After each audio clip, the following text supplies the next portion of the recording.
আসসালামু আলাইকুম ওয়া রাহমাতুল্লাহি ওয়া বারাকাতুহু।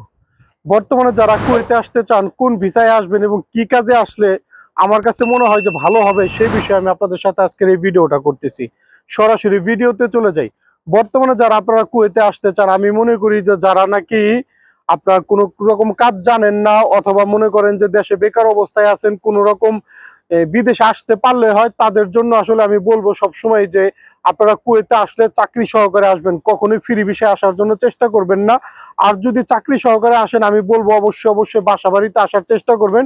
যদি মনে করেন যে ড্রাইভার ভিসা পান, তাহলে তো আলহামদুলিল্লাহ। যদি ড্রাইভার ভিসা না পান, তাহলে হাউস বয় ভিসায় আসবেন অথবা বাবুর্চি ভিসায় আসবেন। এই সমস্ত বিষয় যদি আপনি এই কুয়েতে আসতে পারেন, আমি মনে করি আপনার জন্য খুবই ভালো হবে। কারণ হলো যে আপনি আসবেন, আসা মাত্র কিন্তু আপনার বেতন চলমান থাকবে এবং আপনার খাবার থাকা সবকিছু কিন্তু এই কুয়েতে আপনি ফ্রিতে পেয়ে যাবেন। অতএব আসার পর আপনাকে কোনো রকম কোনো চিন্তায় পড়তে হবে না এবং কোনো রকম কোনো আপনার চিন্তা নিয়ে এই কুয়েতে বসবাস করার কোনো প্রয়োজনই পড়বে না। কারণ হলো আপনি যদি বাসাবাড়ি ভিসায় আসেন, তাহলে কিন্তু মালিকই আপনার আকামা লাগাবে, প্লাস হলো মালিক আপনাকে সকল ধরনের সুবিধা দিবে এই কুয়েতে থাকার জন্য। আপনি শুধু মন দিয়ে কাজ করবেন, আর হলো এই কুয়েতে আপনি বেতন নিবেন, আর হলো পরিবারকে আপনি বেতন দিবেন পাঠিয়ে।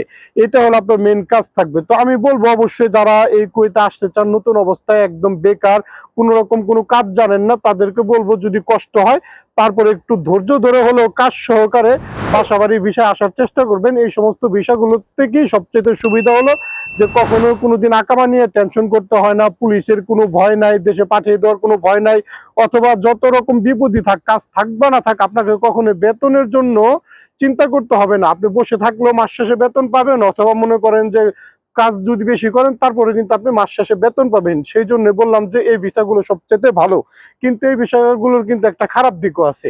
খারাপ দিকটা হলো যে মনে করেন যে অনবরত একটা প্যারার ভিতরে থাকতে হয়, যে অনবরত কুয়েতি এটা সেটা বলতেও পারে যদি ভাষা একটু খারাপ হয়, অথবা মনে করেন যে অতিরিক্ত কাজ পড়তে পারে। আবার এমনও ভাষা আছে যে কাজ কাম কম থাকে, এগুলোর উপরে আসলে ডিপেন্ড করে।